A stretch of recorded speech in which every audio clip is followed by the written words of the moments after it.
I was aware of feeling so relaxed, like I couldn't move, but I wasn't really bothered that I couldn't move. You'd be happy just to sit there and look at it forever, or just want it to land and go away with it. Rachel Deverow is a 35-year-old shop manager from Lancaster, England, who had her first missing time experience only 3 months ago. What makes her account exceptional is that it was shared by her mother Anne and her 2 sons Alexandra and Benjamin.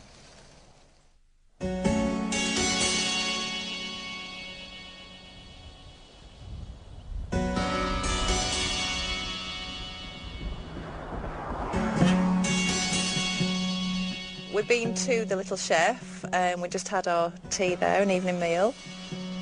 We left there about 5:30. I remember looking at the clock, so I was thinking it was about 20 past 5:30 because I thought I've got my ironing to do, I need to get home. Benjamin was in the furthest corner of the car and my nana was in just behind me. The boys were chatting and we remember commenting on the chimneys. The silhouette of the chimneys really stood out against the sky. Now, when I think about it, that's the last thing I can remember.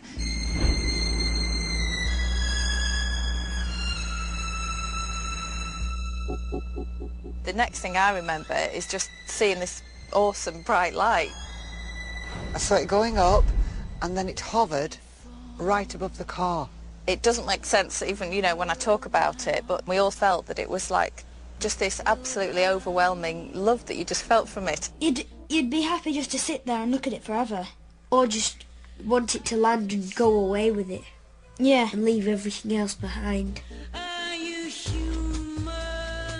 It was hovering for a bit and came in front of the car and hovered, then all of a sudden it shot off. Then it was like, all of a sudden, and then I was driving and the noise was back. You felt this feeling of loss when it had gone because you wanted that feeling that it gave you. You wanted it back again. Going from the Little Chef to our house should have taken about 20 minutes, and it's taken us an hour and 20 minutes.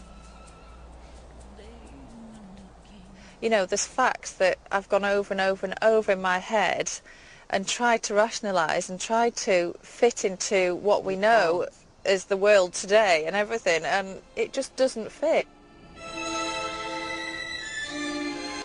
Whether these events are physical or psychological, the need for individuals to make sense of them is overwhelming. Having had a missing time experience, Rachel, Anne and the boys were left confused by what it was they experienced. The next day we talked about it again and you just wanted to know who else had seen it, but you just didn't know how to find that out. And we talked about a number of things and Mum came up with the idea of phoning the radio station, the local radio station. A family from North Lancashire have been describing how they saw a mysterious light in the sky last night. Rachel Deverow was driving on the moors between Ingleton and Bentham with her 2 children and her mother Anne. They all saw a bright light move at great speed and change directions. Anne says she's never seen anything like it before. This was like a really, really bright, pure white light in a perfect ball shape. No trails, nothing. Lots of people say, well, a few people have said they've seen this light, seriously. Keith near Clitheroe, Vera in Clitheroe, and Ian in Fenniscoles. A local UFO group also heard the family's story and made contact. I got in touch with Anne first. I phoned her up, and that was shortly after they first saw the light. And she was very euphoric about it. She was just wanting to know what it was, really.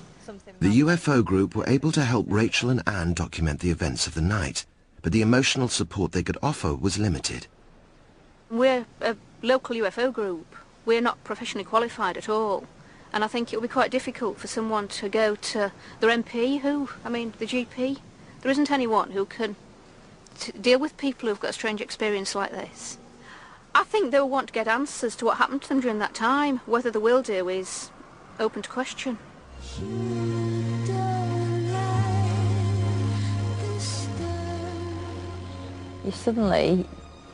You've got all these different factors in your life that are just a complete mystery. It's helplessness. And it makes you cry, because you don't know how to stop it, you don't know what it was. I mean, it's making me cry now. I don't know why.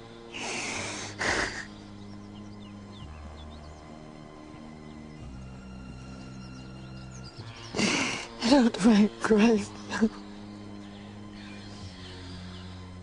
If you start to think about it like we are now, it becomes overwhelming and you can't cope with it.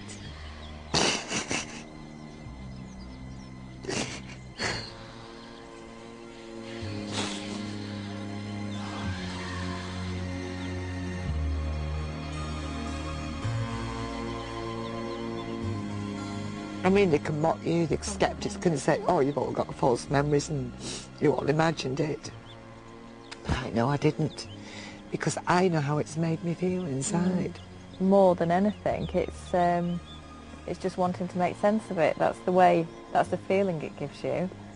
Just wanting more knowledge and wanting to make everything fit into place in a way that you can understand. Rachel Deverow had her first missing time experience just 3 months ago while driving home.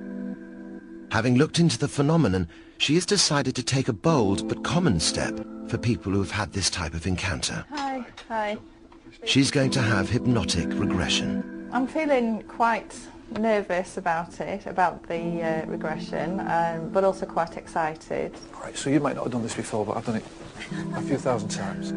Rachel's hoping that under hypnosis she can be taken back to when she had her experience and retrieve memories that are not consciously accessible. I want it to be an honest account, you know, if I do remember. How do you feel? Happy. Yeah. You still feel that, it's okay. It's okay to feel. Stay with it. It's no walls, it's just black everywhere. It's like standing in the middle of space. There's big bright light here, right in front of me. That's high, and that's watching what the little ones are doing, the small ones going round and looking at us and talking to each other. They think the boys are funny. They think they're funny. I can hear laughing now, the children are laughing, they're really giggling.